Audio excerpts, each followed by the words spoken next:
বিগত 16 বছর 17 বছর এই দেশের সাধারণ মানুষের ভোটের অধিকার যেরকম কেড়ে নেওয়া হয়েছিল, এই দেশের মানুষের কথা বলার অধিকার যেমন কেড়ে নেওয়া হয়েছিল, ঠিক দেশের মানুষের জন্য কোনো কাজ করা হয় নাই। আমরা দেখেছি যে কিভাবে কতগুলো মেগা মেগা প্রকল্প করা হয়েছে, এবং এই মেগা প্রকল্পের উদ্দেশ্যই ছিল মেগা দুর্নীতি।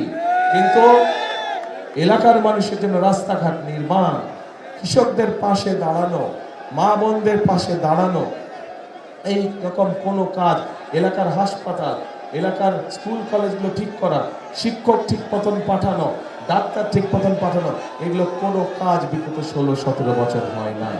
কাজেই এখন এই যে 5ই আগস্টে একটি পরিবর্তন হয়েছে, এই পরিবর্তনটি যেটি হয়েছে, এই পরিবর্তনটি হতে হবে জনগণের কাঙ্ক্ষিত পরিবর্তন।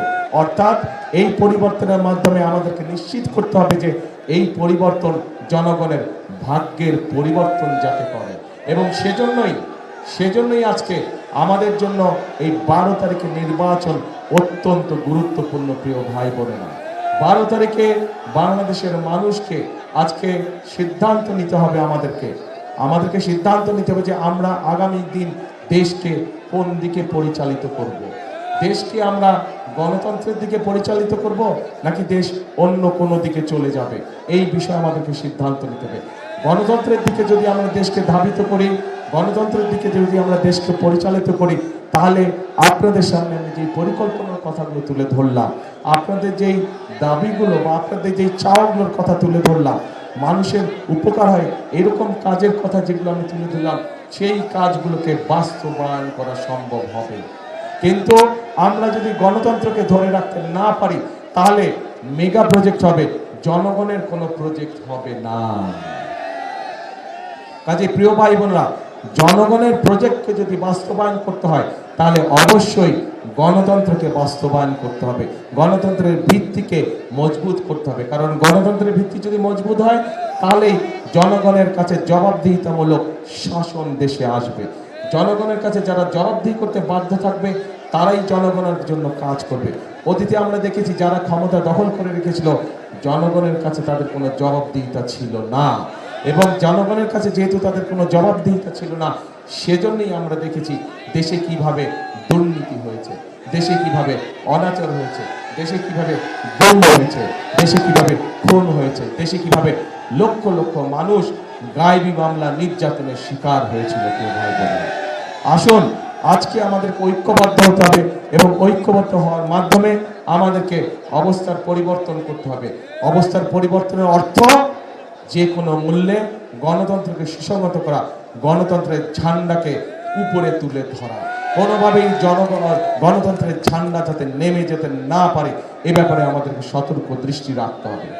প্রিয় ভাই বোনেরা, আমরা শান্তিতে বিশ্বাস করি, কারণ শান্তিতে এই জন্য আমরা বিশ্বাস করি, শান্তি থাকলে আমি যে কথাগুলো আপনাদের সামনে বললাম, সেই কাজগুলো আমরা বাস্তবায়ন করতে চাব। আমরা ঝগড়া ফ্যাসাদ বিবাদের মধ্যে যেতে চাই না, এবং যেতে চাই না বলে আজ আমি এখানে দাঁড়িয়ে কারো কোনো সমালোচনা করছি না। বরং আমি যদি সমালোচনা করি, আপনাদের কোনো লাভ হবে? আপনাদের পেট ভরবে? আপনাদের কর্মসংস্থানের ব্যবস্থা হবে?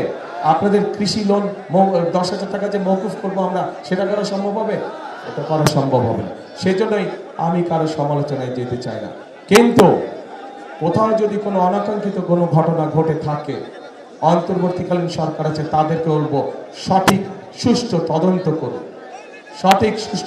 করুন, সেই তদন্তে যদি বিএনপির কোনো ভূমিকা থাকে, সঠিক তদন্ত করার জন্য আমরা সহযোগিতা করব, সাহায্য করব। কিন্তু অবশ্যই ঘটনার সঠিক তদন্ত হতে হবে, সঠিক তদন্ত অনুযায়ী দেশের আইন অনুযায়ী বিচার হতে হবে। যদি কোথাও কোনো বিভেদ, কোনো সমস্যা হয়ে থাকে, আমাদের পক্ষ থেকে পরিষ্কার কথা, আমরা দেশে শান্তি চাই। মুসলমান, হিন্দু, খ্রিস্টান, বৌদ্ধ সকলকে নিয়ে আমরা শান্তিতে বসবাস করতে চাই এই দেশে।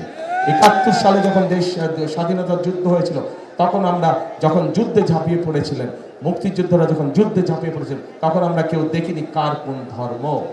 2024 সালের 5ই আগস্ট যখন দেশের মানুষ রাজপথে নেমে এসেছিল স্বৈরাচারকে বিদায় করার জন্য, তখনও আমরা কেউ দেখিনি কার ধর্ম কোনটা, কে মুসলমান, কে হিন্দু, কে বৌদ্ধ, কে খ্রিস্টান।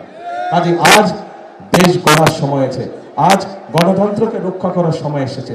আজ আমরা ধর্ম দেখতে চাই না, আমরা দেখব ভোটার, আমরা দেখব মানুষ, আমরা দেখব সে বাংলাদেশি, তার সবচেয়ে বড় পরিচয় সে বাংলাদেশি, তার সবচেয়ে বড় পরিচয় সে গণতন্ত্রের বিশ্বাসী, শান্তিতে বিশ্বাসী। যারাই গণতন্ত্রে বিশ্বাসী, যারাই শান্তিতে বিশ্বাসী, আমরা তাদের সাথে আছি, আমরা তাদেরকে আমাদের সাথে রাখতে চাই।